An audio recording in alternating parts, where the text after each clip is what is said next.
Welcome you guys to the second episode of the Audacity. It's a pleasure. You know what I mean? It's going to be a good one. We kind of jogged our memory a little bit, but I'm going to remind y'all about the title. Being black is not a flex, but knowing your roots is the real flex. And why I chose that title and that little spin on words is to introduce a newer way to, represent yourself. Mm-hmm. You know what I mean? A new way for us to be in communion with one another, a new way for us to relate to one another, because I kind of see being black as the term that most people use when they don't know their lineage. Being black as a way to almost have a culture behind being the subordinate group between the white domination and black subordination, you know what I mean? And for me, I don't really resonate too well with how, you know what I mean, we've almost forgot our whole history and recreated anew in this day and age where obviously, a lot of people just accepting the crumbs or accepting the fact that all that there is to them is but 100 couple years of history. You know what I mean? Mm-hmm. When you have a whole group of people outside of the black community who've inherited wealth from the course of time, who know more about us than we know about ourselves. Mm-hmm. So I want to distance myself away from anything that perpetuates that same system, right? You know what I mean? Because I'm into the whole, for lack of a better term, black power, you know what I mean?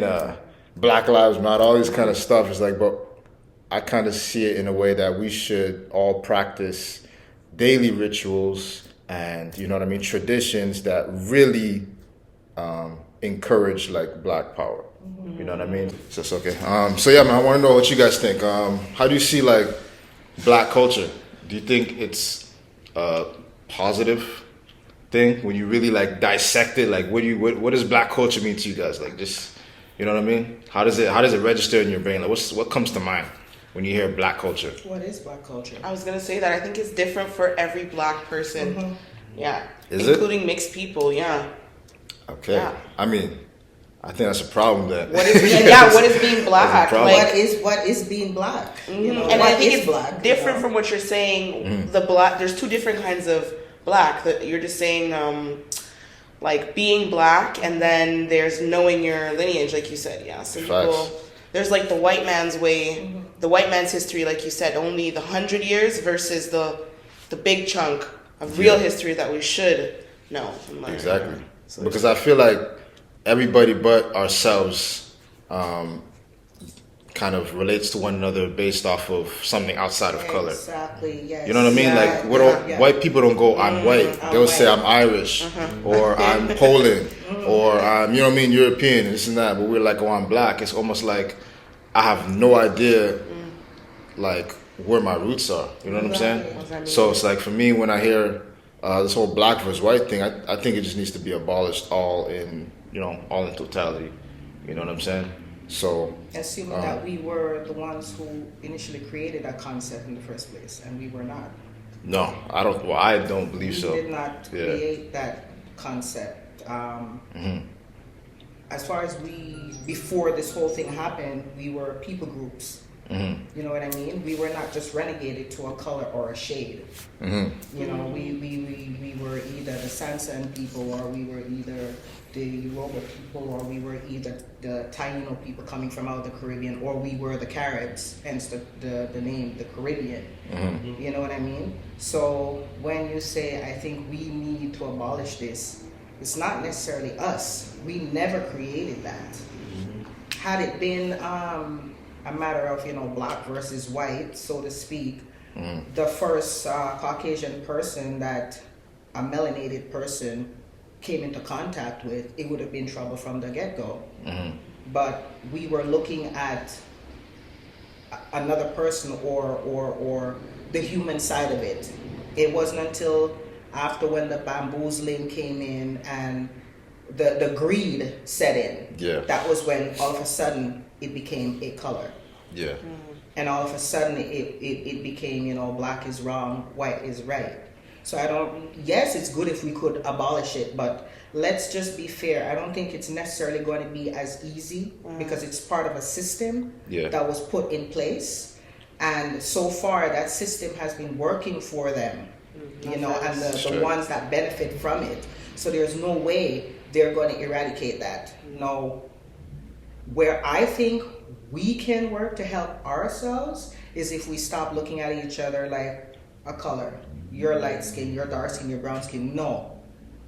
Find your roots, like you say. Straight. As we know, being black or white or whatever, it's not a race, it's not an ethnic group. It just describes how I look. Right. Yeah. If I say she's cocoa brown, it does not speak to the fact that, hey, she's Antiguan or she's of Antiguan descent. That is just telling me that's how she looks. So if somebody was to walk into a room and be looking for, you know, Ashley or whatever, you know, they're going to go off of the description that I gave them. That's how she looks. Straight, yeah. You know, so if we're going to eradicate that, from our point of view, being, like I said previously, we did not create that system. The first thing we're going to have to do is take away the color from ourselves. The colorism. Yeah. What is your root? Are you Yoruba? Are you Taino? Are you Edo? Are you Caribbean? Are you Sansan? You know what I mean? I see you talking about tribes, and I feel like the majority of the time nowadays, the only way not the only way, but the first resort that people lean to is getting DNA ancestry tests. I don't know if you guys ever heard of those. African Ancestry.com. African Ancestry. That's the one that my brother was able to do. He was able to find out his roots. That's all I was thinking. I was like, yeah, if we're gonna really, you know, go back to finding out what tribes you belong to, I feel like the most accurate one scientifically is the African Ancestry.com. Even though that existed. I've heard stories on other podcasts where a guy was able to, the initial, you know, conversation was about, you know, these Hebrew Israelites that came on the podcast talking about, oh, I'm Hebrew Israelite, this is not. And the main question from other guys were like, okay, well, can you prove you're a Hebrew Israelite? And this is where the conflict came. And, you know, there was other guys that came on there and said, well, look, you know, I know I'm not a Hebrew Israelite. I can prove who I am. You know, I've done, because the thing was like, the Hebrews didn't believe in science, right? Yeah. So the guy was like, okay, well, let me give you a real experience, you know. You know, I have 2 kids. One of them, you know, we weren't sure if, you know, the boy was mine, and he did AfricanAncestry.com. He was able to, with the DNA, he was able to find out if the child was his child. Okay. And he was able to find out where his mom was and stuff like that. He was able to find out missing family members and stuff like that, and to realize that he was a part of this line here, this line there, and he was just able to like figure out these things using that website. And I was just like, or using that company, and I was just like, damn, like, you know, that's just another form of being able to. I feel like it needs to be important for us to know, like what you're saying, know our roots, this and that, and I feel like that's one of the things I'm probably going to do so that I know exactly, you know, what tribe I'm from. My brother was able to see that. This I was able to find out that I was Nigerian. Oh, cool. So he found out he was Nigerian, Jamaican. It's your full brother? Ghanaian. Yeah, he's on my dad's side. Yeah. Okay. Ghanaian and what else was he? Vietnamese. Oh, yeah, Vietnamese. Yeah. So what I've heard, and I've seen that you kind of gave a little indication that, hold up now, maybe not all of them. You know what I mean? Because I know there's a lot of controversy when it comes to DNA tests. You know, I have my doubts myself. Like, how does it work? You know, before I believe it, like I need to know how it works. You know what I mean? And I already know, like, is there gonna be actually a whole program easily accessible after there was such like a huge plot to disconnect the Africans? Is that just gonna be something on the website? You know what I mean? Right. So easy. Yeah, that's no, for like African ancestry or any DNA test. Like trusting that. I have a like the radar gives me like an alert first before I like immediately say this is it. You know what I mean? Because like we already know there's huge propaganda and media outlets, all these kind of stuff, just to disconnect you from your great grandfather, and it's like, you know what I mean? Like, are these accurate? Like, do you guys You know what I mean? Like, how do you feel? They use, well, that's the thing. They're using 100% science for that one, and their rating on their accuracy is like the highest. Because I know there's another one that's out there, and it's not too good. I forgot what it was, but they were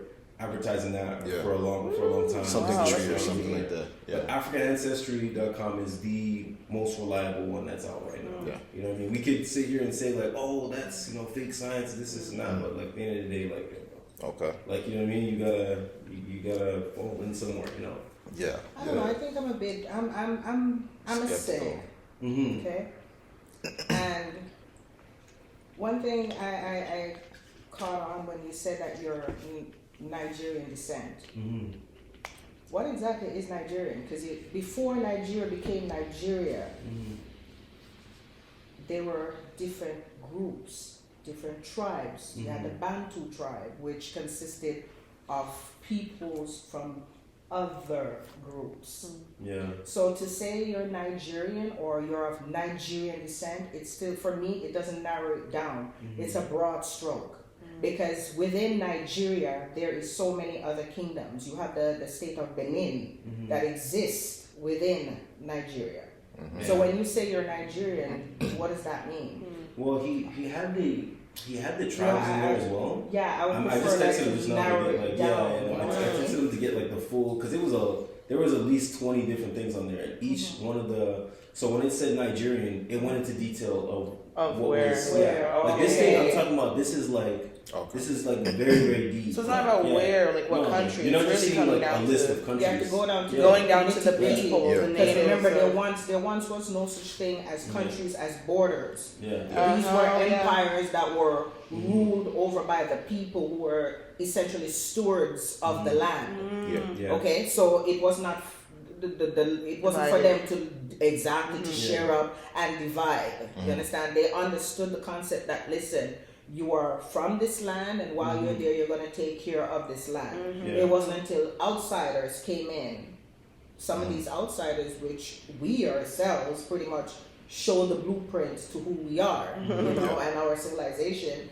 And then, it was used against us. So once the outsiders started coming in and meddling and everything, we were cool with everybody, you know what I mean? Because we were accepting, that's who we are, we still are. Sometimes to our own detriment, I find, even in modern day.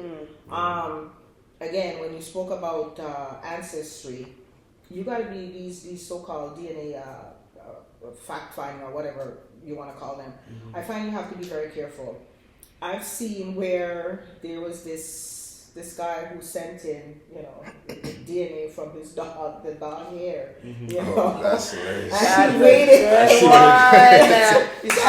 waited for the results, to come in and everything, and the results came back. From and Ghana, telling this man Zealand. he's from Ghana, he's from Benin. He came back into Ghana? Yes, No way, that's and crazy.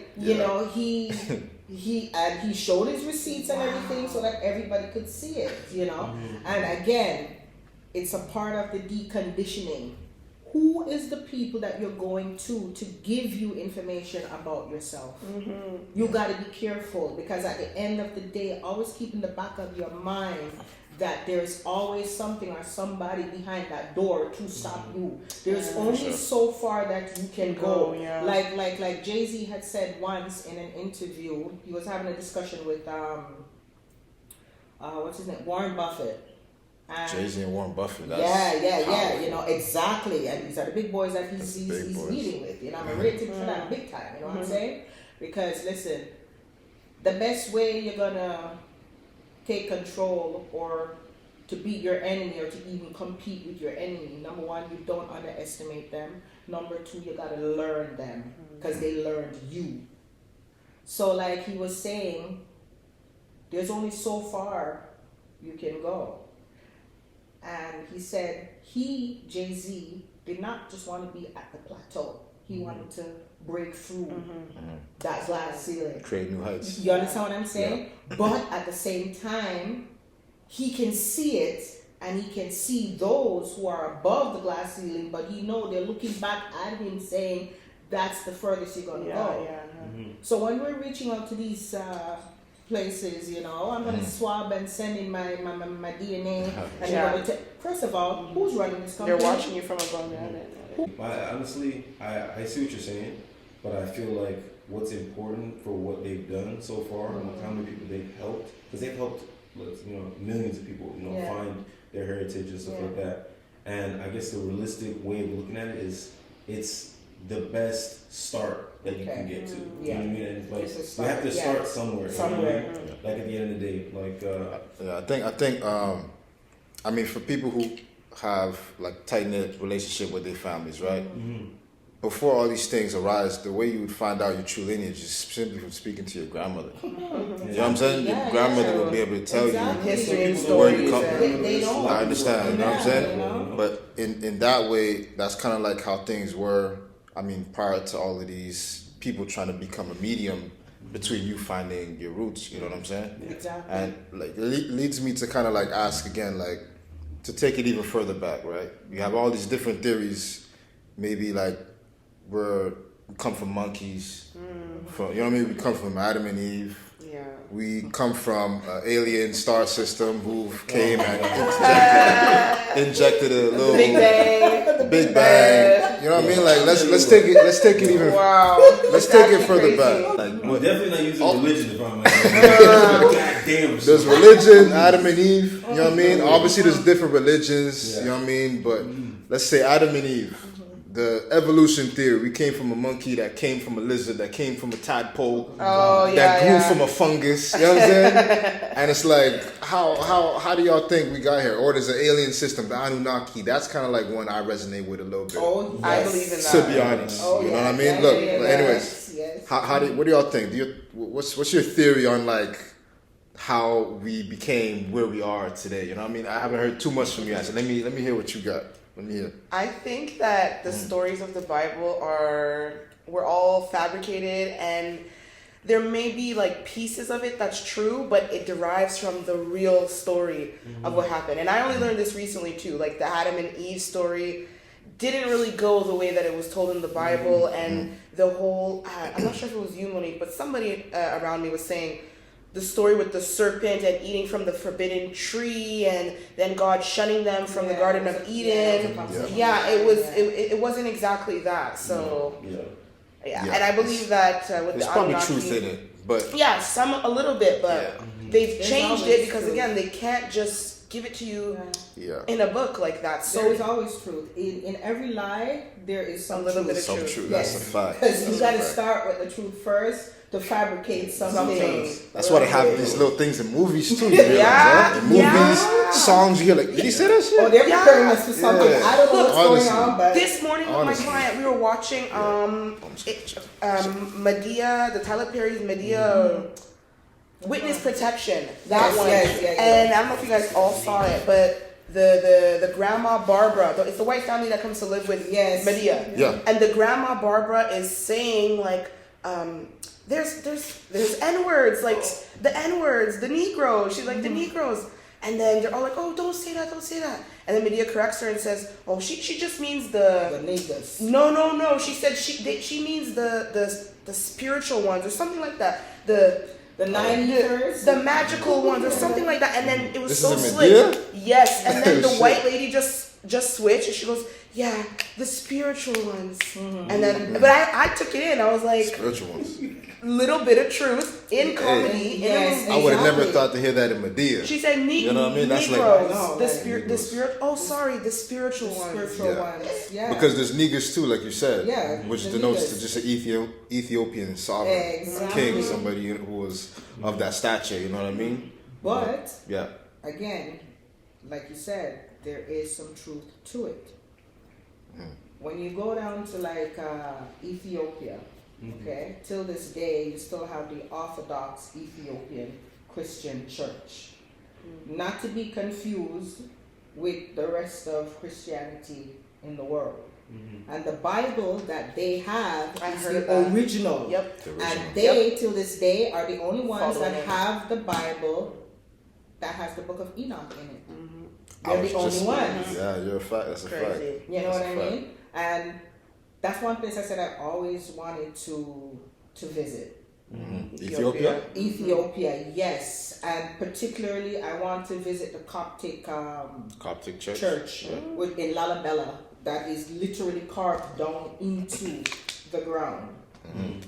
Simply because it holds a lot of truth. They've been following the tradition. They never removed anything from that book. The Bible that we have on our bookshelves nowadays in our home. You remember when that book of what was it called? You say Book of Enoch. You remember that book was? That was over like well. When was it published? 1946. 1946. But before that, it had been. It had disappeared from circulation because for 700 years prior to 1946 or 1946. 1946, it was read, it was used throughout the world. And mind you, in the book of Enoch, it talks about beings from other realms coming into this world. You know, it called these beings the Elohim, which is plural for the Watchers. The Watchers. You know what I mean? And they never removed it. They have, and then all of a sudden, when I like to call it the reorganization of the world, this book was taken out. But this was around the time when they realized, okay, you know what? Okay, so this is what these people vibe off. These are spiritual beings. Right. So if we're going to come at them, or if we're going to fight them, we need to come at them in a spiritual and a mental way. And that was when this book, the Book of Enoch, suddenly came out of circulation. It was confiscated, and the Bible as we know it was redacted, it was rewritten, it was reconfigured. Yeah, because how I came to understand the Book of Enoch coming like arising, you know, it was I think there was two kids in the desert of Qumran, which is like Syria. Yes. They were shooting rocks, and one of them hit a pot, and in that pot there was a bunch of scrolls. Yes, scrolls. And scrolls, Yeah, it was in a cave. like scrolls, cave, like deep, like ancient scrolls that had writing on it. So I guess they turned it in, and from there, they sent like a search crew in that whole area, and in different caves, they were able to find different fragments of what was a whole story. That totaled up to about like 900 pages. And these pages were predate kind of like where the certain modern information comes from the Bible. You know what I mean? And had information in there that was similar to the Bible. Things like where Enoch was the medium between some underworld where God sent the Watchers, because the Watchers came from. This is in the Bible, by the way. It's gonna sound so. Look. It's gonna sound so sci-fi. Listen, this is gonna sound so sci-fi, but I promise you, this is also in the Bible. So literally, what had happened? There was fallen angels, or as they call it, Watchers, who descended from heaven or somewhere outside of Earth. They came down and mated with the females. They call it the daughters of men, which meant just the daughters of the humankind. And they created these giants. And from when you hear about the flood of Moses, that was God's way of killing the impurities that the Watchers created, because angels aren't supposed to mate with humankinds, obviously.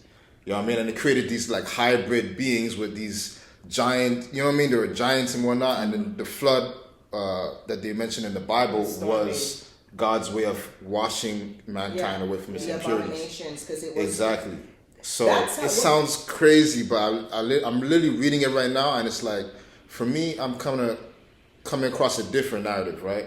Where it seems to me that heaven or angels aren't necessarily something or somewhere you go after death, or something or somewhere just that's unreachable. It's almost like it just requires like an advanced type of technology to get to where these people are coming from, or to get to how advanced they are. So I'm kind of reading this now, and I'm listening to a lot of these similarities I see in the Bible, but I have a whole different narrative on it. And it brings me to think that maybe there was a kind of somebody who came in here and kind of acted as like a god or a deity, masqueraded as a god or a deity, and played that role, and we just kind of gave that to them because we never seen this before. You know what I mean? And I'm kind of thinking like, okay, so are we a creation of something that was extremely advanced? or did they come and see some type of advancement and then start to act like, you know what I mean? It's a whole like journey I'm on right now. But the Book of Enoch, for me, kind of like shows me that Bible isn't the whole story. They literally left the Book of Enoch out of the Bible, and they considered it too. You know what I mean? You have this whole documentary on how the church was introduced to the content in the Book of Enoch, and they decided to not include it. I feel like there's a lot of like little evidence that proves or that shows that we are kind of like some sort of creation or hybrid, or you know what I mean, something like somewhere somebody interfered with the whole production of things going on Earth. They did. You know what I mean? So that's how I feel. I don't know if you guys see it the same way. People want to leave their history. People want to leave like a trace of themselves. That's why they did that. So, they did that. like you said, how can it be untrue? But you know what? Yes, I do believe that they were trying to leave a history of themselves, but I also believe that it was a warning to future generations. This is what happened. This is how we got here. These are the ones that came. Because if you look around the world, whether you're looking in like ancient India, ancient Egypt, ancient China, or whatever, all there and they all have caves with drawings and paintings and hieroglyphs. It's not just located in Egypt. They're even finding them in the United States. Not that they're finding them, they're just people are now rediscovering them because they were always there. Rediscovering. Exactly. But at the same time, like you said, I believe it wasn't just them just telling you, we did this is how we looked or whatever. I think it was more than that. I think they were leaving footnotes for us. This is who you are. This is what happened. This is the war that we had. The Anunnaki and the Palladians were in a war. Okay, they stole a ship from Egypt, planet Egypt. Yes, it's actually the planet, and they ended up here. And like you said, we were here vibing, doing our thing, and whatever, eating fruits, vibing in the, you know what I mean? Developing this, developing that, and all that. When these two crosses, people and their fight, came down here. And then the next thing you know now, we're in the midst of this. So I feel like these earlier ancestors were leaving these drawings and these paintings to let us know. But then I hear about people explaining their experiences sun gazing for, I believe it was like somewhat 60 days. Every day at a specific time, they sun gaze, and they do that consistently for 60 days. And I heard one brother, he was explaining that the sun at some point turns black. That's what I was gonna say. The black sun. And it kind of like, and I heard multiple brothers explain their experience sun gazing about how it turns black at a certain point. I did sun gazing for a while, for like events. So I saw the same thing. It's black. You see what I'm saying? It's like this kind of goes against how we're taught to learn about the sun. And like obviously through our ancestors, right? They were very well acquainted with the sun, being that they were on a continent that, you know what I mean? We didn't have 6, 7 months, 8 months of winter time. You know what I mean? So it's like I feel like it plays a part too in our psychology, not having a relationship with the sun. At this point, you know what I'm saying? I think the sun is God himself. The sun is God. Because this gives life to all. Thank you. It's, you know what I mean? Like it's just deep. And then also every single religion, their savior has all the identifications with the sun. Son of God, all that kind of stuff. Every single religion has something to do with the sun. Sure. I mean, look, to me, I feel like there's a lot of traditions that kind of gotten lost throughout the years. You know what I mean? So sun gazing is probably one of them. Nobody puts. You were speaking about it last time you came about when you go to your country, you plant your feet in the soil or you walk around your feet, and it acts like almost like a battery grid, and you feel recharged. And I've noticed all of a sudden, like it's become mainstream. And again, I'm looking and I'm thinking. Wait a second, this is nothing new. We've been doing this. I was raised with this concept. When I was growing up in Jamaica, I was raised with this concept. There you go. And that was one of the reasons. That's why I had made the comment, and I said when that American sprinter was making fun of Jamaicans for whooping everybody's ass left, right, center on the track, and she was saying, they should go back to their coconut stand and blah, blah, blah. I burst out laughing, because in my head I'm thinking, girl, if only you knew that was the secret. That's why they can beat you. Because I remember as as kids, when we were growing up, our ancestors would always tell us, go outside, go ground, go ground. And it meant go play in the dirt, put your feet in the dirt. That's what it was. You know what I mean? Yes. And I'm like, whoa, it's almost like a rediscovery. So now it's mainstream, but for a lot of people who have never had that tradition, it seems like this, wow, you know, the concept of eating clean, that's nothing new. Again, ancient people were living like that. I was living like that growing up. You understand? So for me, it's like, oh, they've just discovered it now. When I can say, no, you've had people who've been doing this for hundreds of years. In my culture, it's called ital. What's it called? Ital. The grounding? Yeah, this grounding, that's ital. Eating pure and natural, it's ital.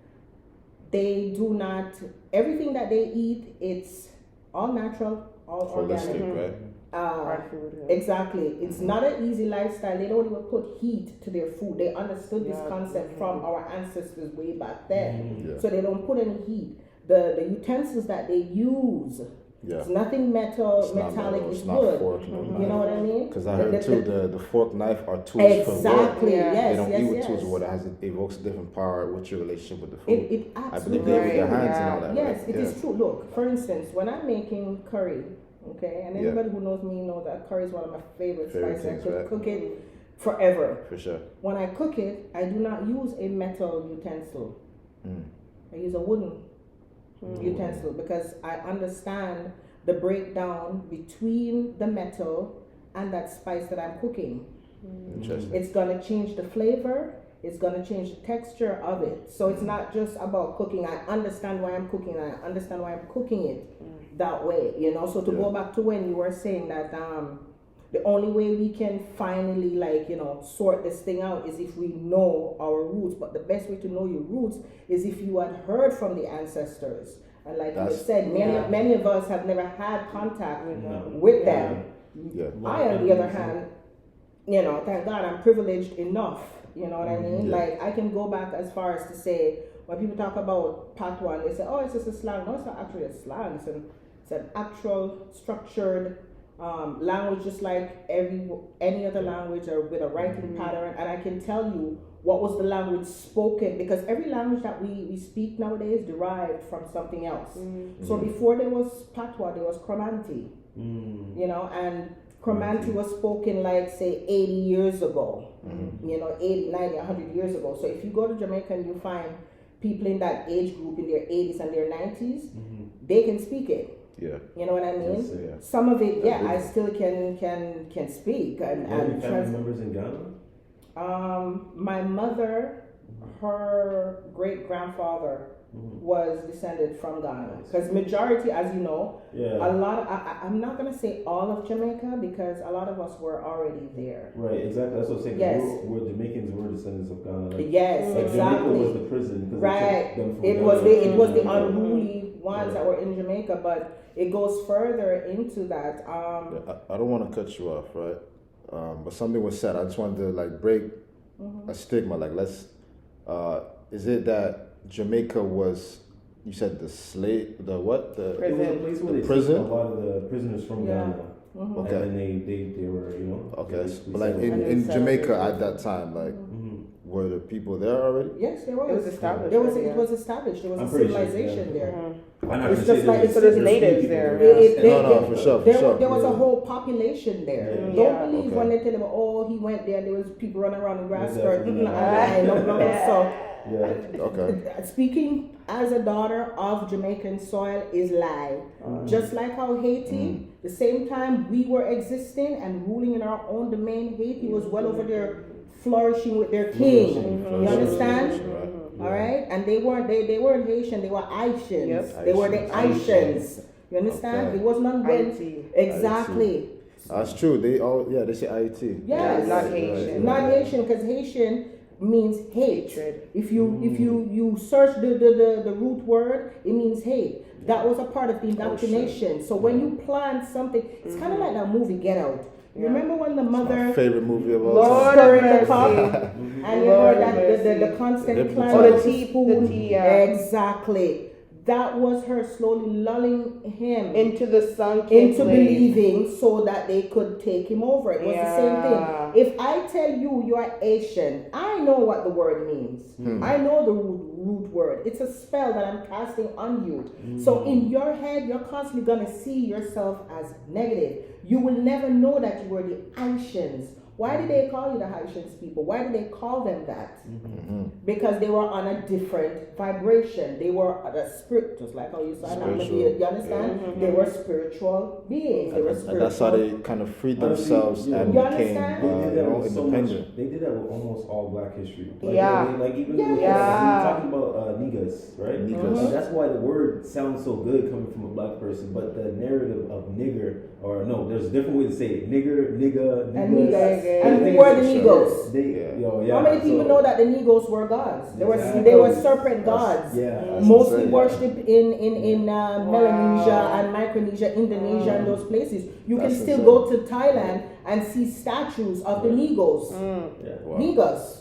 And they were Black. Wow. The Negos, the serpent gods were melanated. I remember. You know what I mean? So there's a quick thing that happened when we were playing we're in the West, we were playing ball, and that one dude came outside. Yeah, and it was this dude. I remember he came and asked Muslim, for sure. He's Muslim. He goes, he's like, yo, he saw the symbol, the horse eye. Yeah. And he's like, that's the eye of the devil, man. He goes into this whole story. He's talking about the serpent. He's like, that's when I was little kid, I saw the snake and did it, and he goes, I'm like, I'm so tired. I'm like, yo. I told him straight. I said, look, man, my ancestors gave birth to your religion. Yes. Stop. I was like, you wouldn't even know what this symbol was. The symbol came long before your religion came into play, bro. Stop. That's a flag, This bro. is the brain right here. This is the brain. Right here. Stop it, man. Like what they want you to be that 666. Ooh, it's the honestly, devil. No, that's your makeup. It's your code. It's what makes us up. 6 protons, 6 electrons, 6 neurons. Exactly. That's what I'm talking about. I think what had happened was, and they did this too for example, I'm gonna try this with you guys. Let me see what you guys think, right? So somebody asked, "Oh, do you like magic? Do you guys like magic?" Yeah. Okay. Do you like black magic? Yeah. And some girl said, "Oh, black magic, no." He said, "Hold up, you like magic?" Once I added black to it, he immediately demonized it, and it's now become in a negative connotation. So it's like, yo, first of all, there's always gonna be a demonization to things that actually connect you to your spiritual path. You know what I mean? The 666.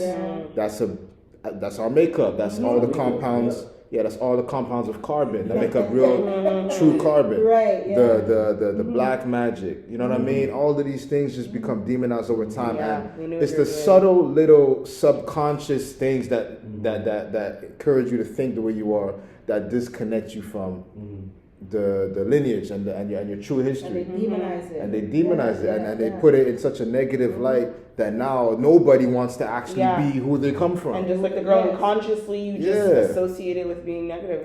Exactly. There was something that happened when I was working at the last shop I was at. I was cutting this biker dude. Okay, he was Greek. Cool dude. Like a good guy. Tipped me well. I was able to get to know him a little bit more about his history, because I like Greek mythology to an extent.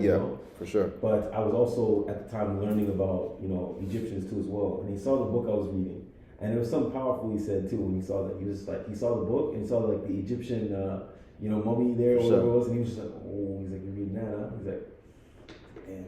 He's like, look, those people, the next level. He's like, they had the electricity and the pyramid, this and that. They had light. He's like, but remember this. Because I was also very religious still at the time. I was making that breakthrough. I still was Christianity. This and that. He's like, understand. The ones who win the war write history.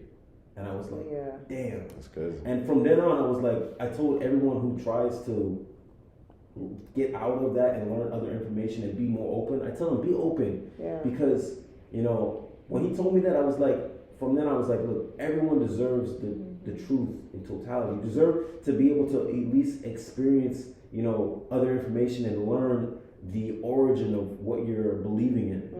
Because they've made a way for us all to believe or work off a belief system. So that, for us to gain new information is very hard, because we believe in something that 9 times out of 10 doesn't even exist. Yeah. You know what I mean? And Facts. that's why I was like, that moment changed my life when he said that. You know, I started to understand. I started to be obsessed with the history of what the Greeks did in Egypt, and then like I realized then I started to stumble upon more of the deep information about ancient Kemet, and I was just like, damn, I'm so glad he said that. And it came from somebody that's Greek on top of it. You know what I mean? So it goes to show like a lot of these people know, and we just kind of over here we have weird ones you know who don't know. Yeah. It's like, and it's powerful, man, because you gotta understand, like, you know, all the if we're basing our life off these books, like we need to understand how important it is to be very, you know, serious when you have a belief system. You gotta know that like a lot of this stuff that, you know, we're reading from these books and these temples. I'm talking about the Bible stuff, the biblical stuff that's out there. It's like this information was kept and used to literally conquer a lot of people, man. Like a lot of people went through conquering. Even like I was talking about it not too long ago, talking about the Babylonians, the Persians who were colonized too as well by the Assyrians.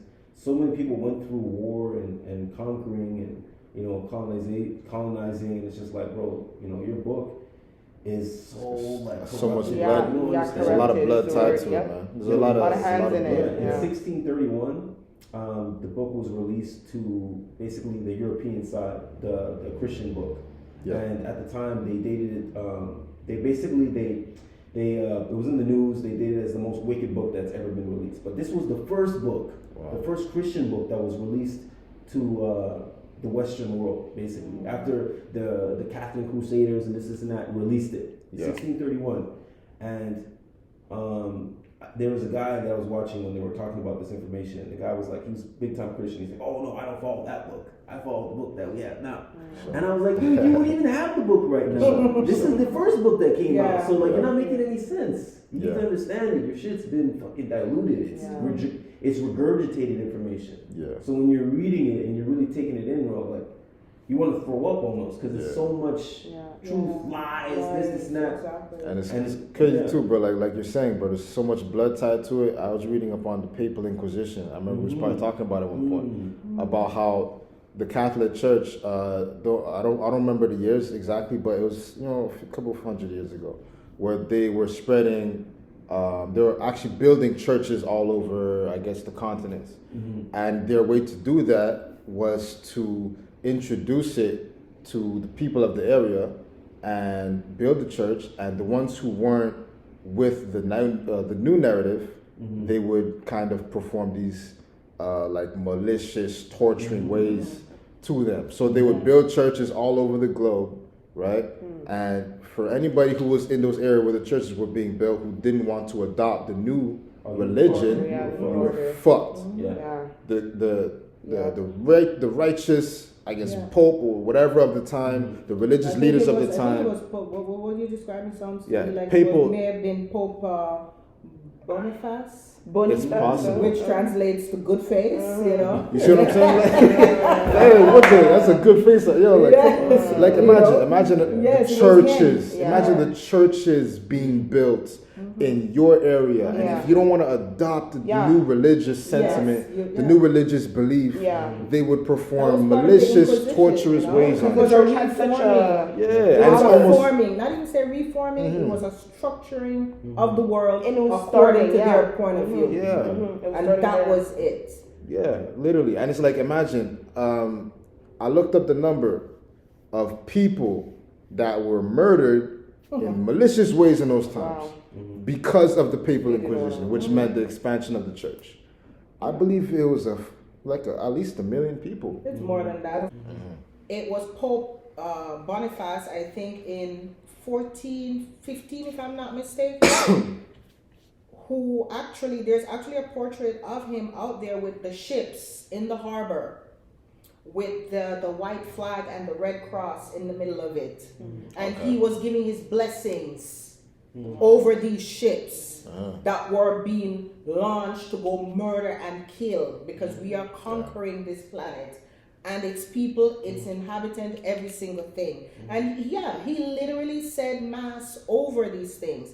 Hence, come back again when we talk about the Red Cross. In Jamaica, we have a saying, if something is not good, we refer to it as crosses. And it was simply because because contrary to what a lot of people thought, when he first went to the Caribbean, he did not actually set foot on the island.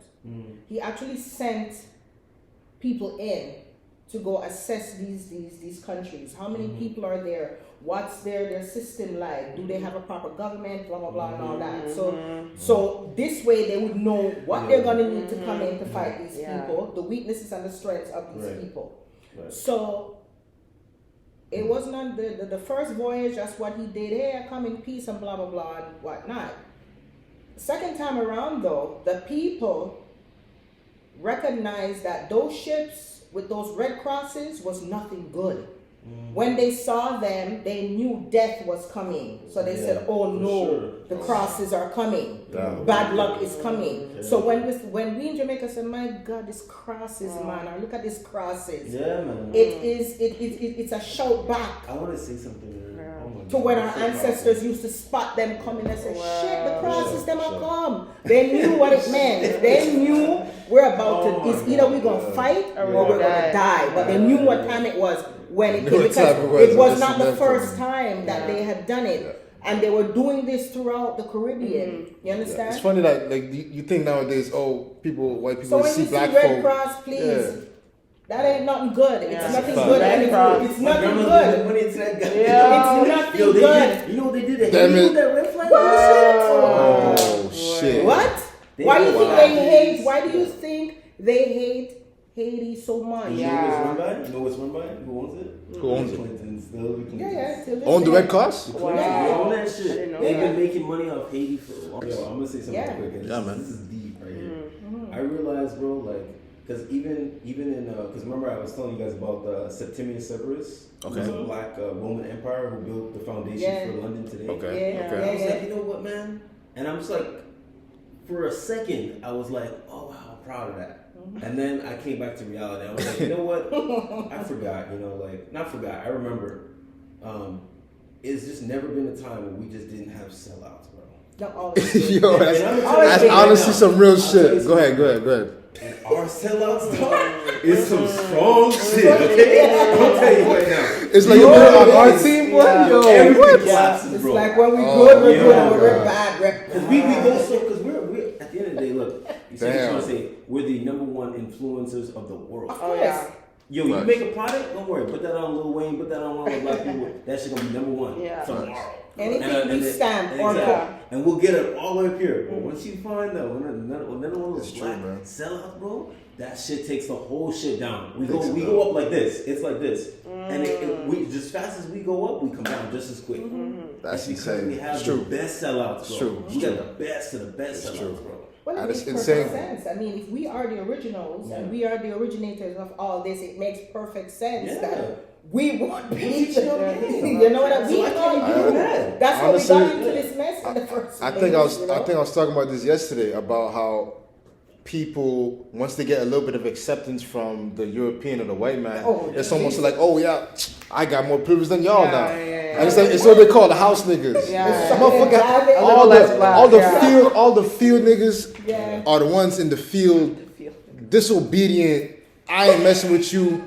Don't talk to me. Okay, you gonna slave me, but I'm gonna ride for my family to the end. Whatever, whatnot. The house niggas. Malcolm X was speaking on this. He's like, yo, the house nigga, when he's in the house, and if the master's sick, it means I'm sick. If the house is burning, our house is burning. Master, what we gonna do? Master, are you okay, Master? Are we dying, Master? Master. And then he gonna give the field dudes nothing but the intestines, the pig ass.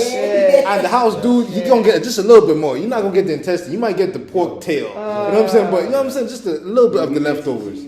It's like, man, sellouts, bro. Sellouts are crazy.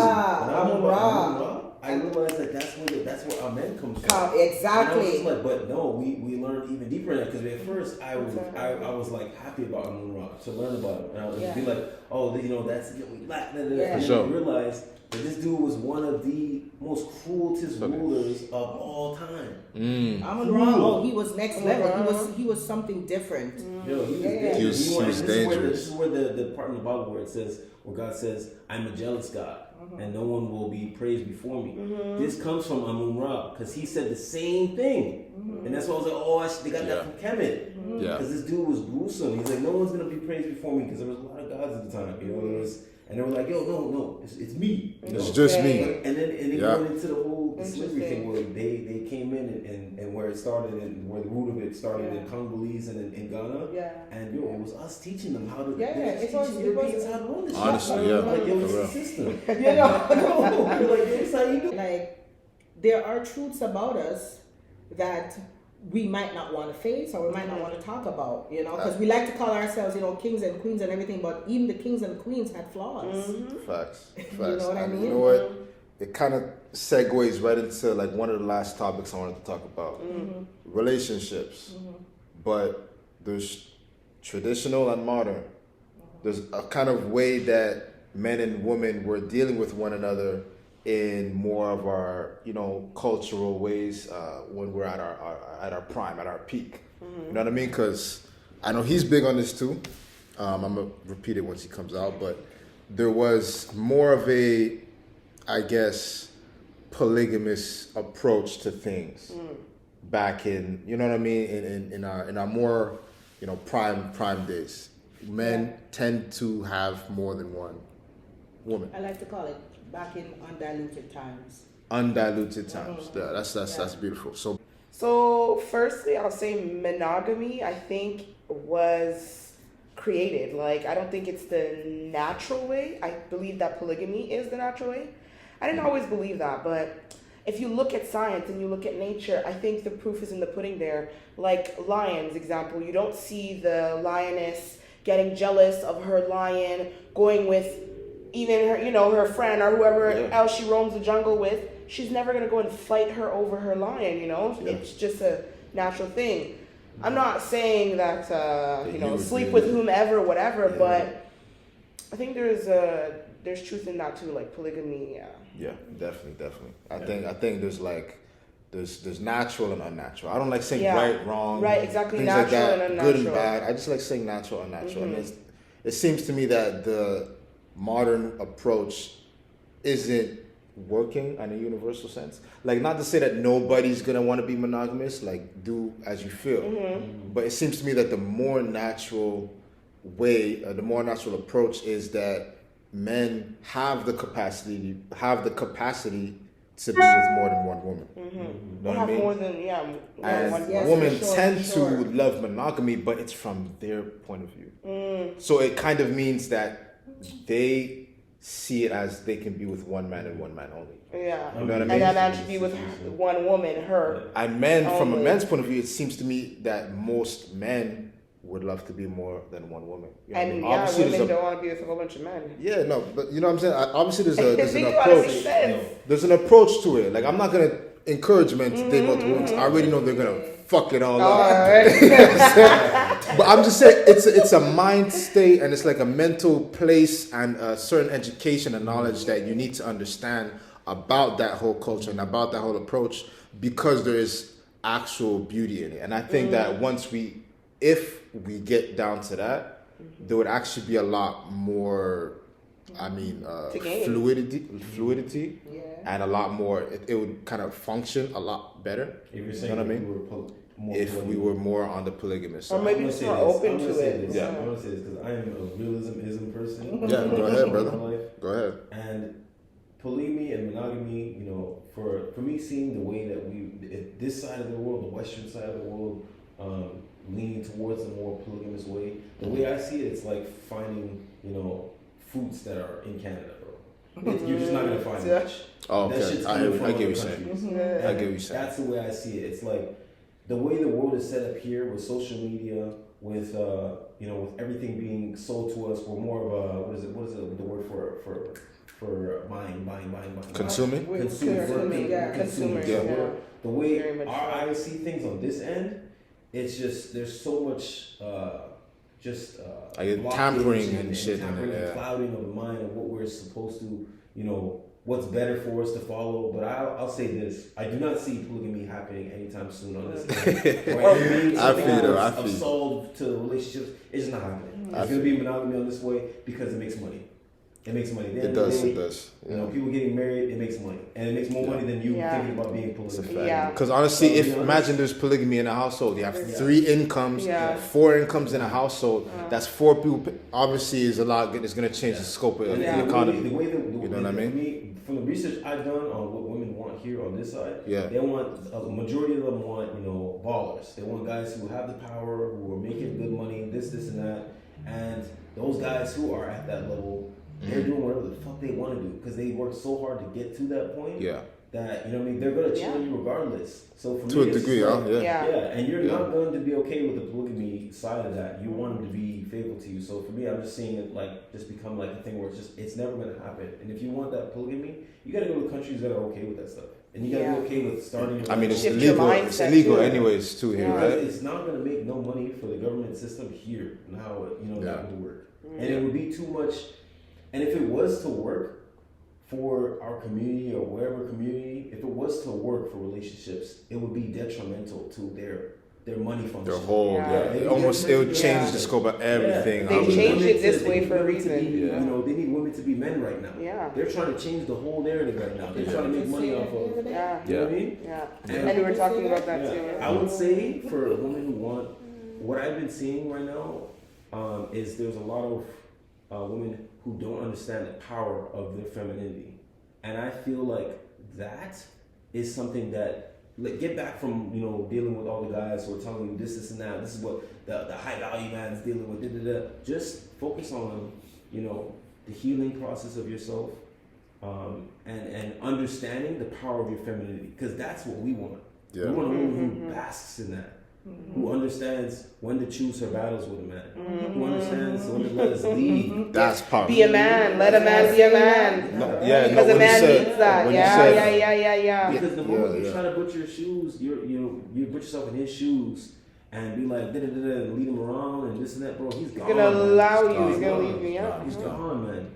And I'm telling you, I'll put a good example for like a dysfunctional couple that I've been seeing that's like beautiful and crazy. You gotta say no name. You know what I'm saying? Beautiful and crazy. I'll say Krishan and Blueface. I'll put those two up. Okay, who is Krishan and who the heck is Blueface? Okay, please. I'm picking the most dysfunctional situation because they. Fill me in.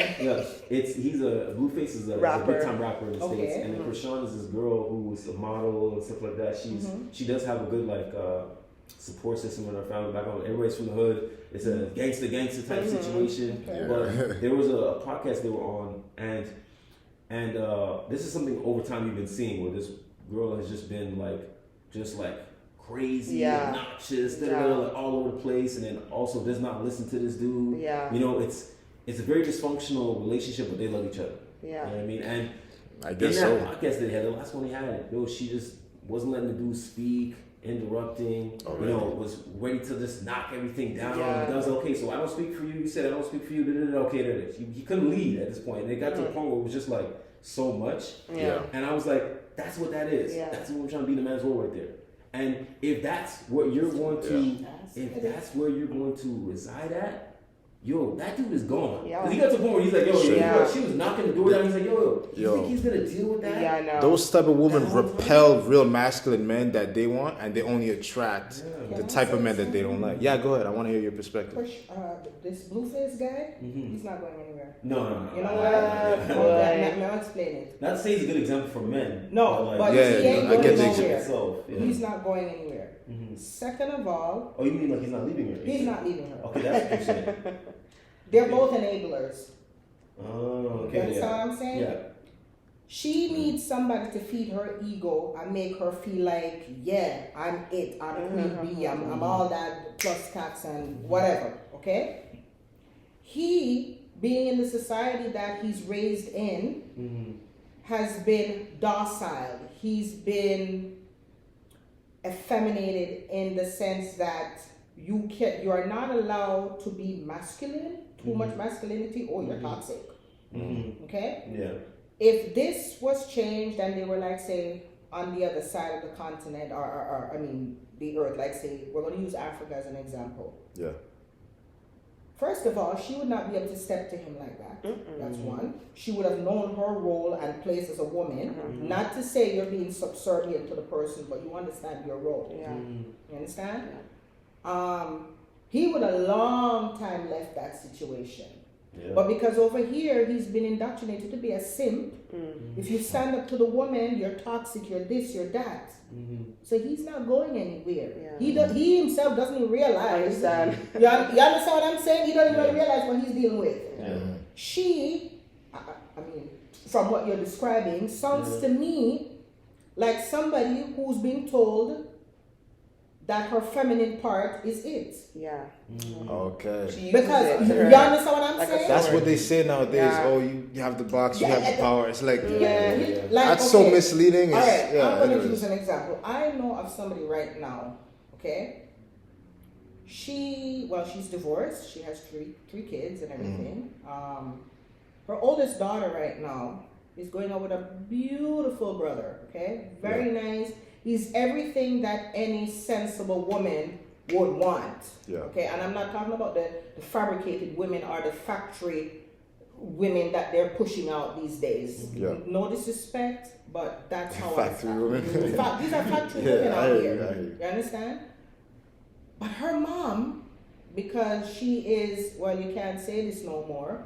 Her mother's a gold digger, basically. And I can say this because I've known this couple for a while. Like, when she was stepping out on her husband, I would often run into her and whomever she was stepping out with him on, and I'm like, what the hell is this? Why every time you and this man, or you and whoever, the flavor of the month, doing your thing, I gotta see this. What she was doing, and this man, like, he makes very good money, He's into computers and whatever. Created a very good life for her and whatnot. But for her, it wasn't enough. His level of income was not enough for her. So even though she had access to all his funds, she was stealing from him. Oh my God. She was stealing from him and padding her pocket. And when she decided, you know what, this ain't for me anymore, like I'm bouncing and whatnot. Now she has their eldest daughter. She's indoctrinating the little girl. And not little girl, I mean young lady, she's 20. But she's out here literally telling her daughter, your boyfriend, the daughter loves her boyfriend. She cherishes the guy. But the mother is telling her, this is not the guy for you. He's poor. You need to get a rich man. And she's telling her, use your body. She's literally telling her daughter to use her body because that is all that the daughter has. Come back to Krishan, her name is? Yeah.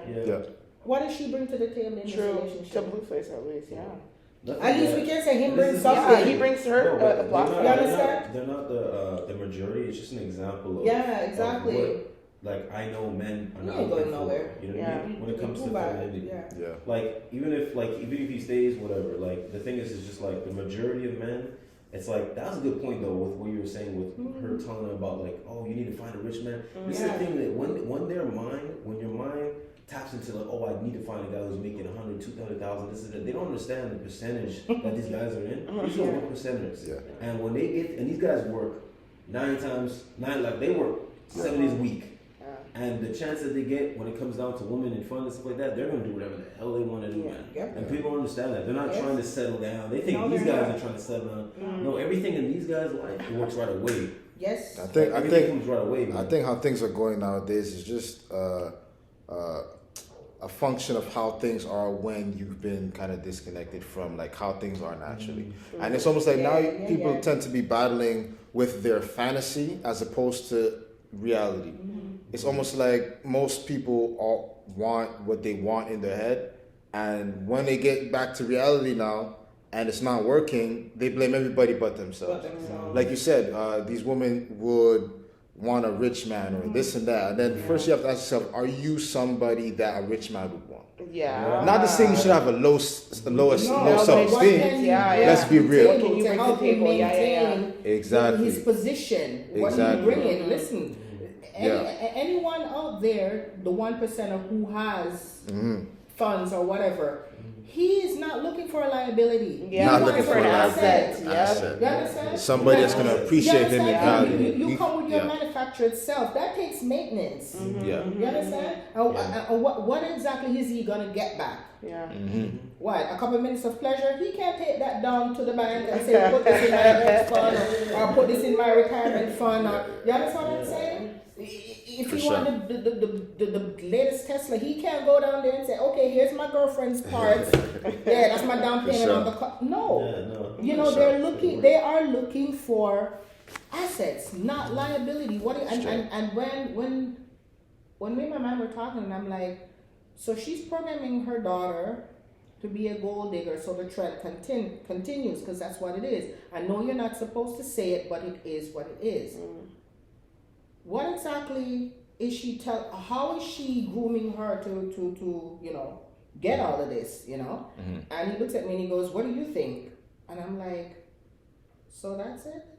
So I'm like, well, if so be the case, that daughter is in the world for a lot of hate, because she's never gonna know the true value of herself, Of her femininity. you understand, and the power that it holds and what it means. She's gonna use it in the wrong true. way. You understand what I'm saying? We need more education. Wait, on this, you know what I mean? Let's go back to the point that you guys are making about polygamy.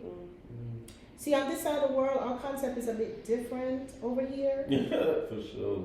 Yeah. Because here, we have been programmed into a business.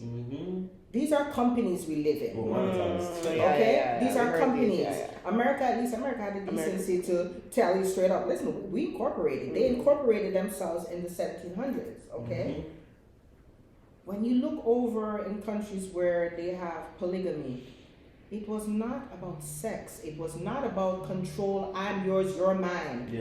It was about building empires. It's an economic thing. It's an economic You understand? decision. Exactly. That's what it was. Power, lineage, bloodline, power. Yeah. Like you said, a woman only has so long that she can produce. Yeah. A man can go till him drop dead. Yeah. So it makes perfect sense. Yeah, things make sense for You me. understand what I'm saying? You know, drop dead. Yeah. You For understand? sure, You for still sure. young, you can't get a little poof out of it. You understand what I'm saying? Right? That's You know, hilarious. it is what it is. So it makes Yeah. perfect sense that he's gonna Be fruitful. be fruitful. Look, man, we got into a lot. You know what I'm saying? I can't even lie. I like these things to be educational, and from my experience right here, like I learned a lot today. You know what I mean? So, I just want to thank you guys for all being a part of this. This is a beautiful exchange. You know what I mean? And hopefully we can kind of get together again, maybe part 2. You know what I mean? Yeah, we So- need a part 2. Yeah, This will be good. This will be Yes, good. There's so yes. much more we can get into, but we Unpack. already unpacked a lot. You know what I'm saying? So, I guess with that being said, appreciate you guys for coming. Yeah. You know what I mean? Blessings. Thanks for having me. Blessings. Same to you. Same Thanks to for you. having us. Yes, of course. Blessings, Yes, brother. Sharing knowledge. Exactly. All right. For real. Bless. Thank you guys. Peace and black power. You know what I mean?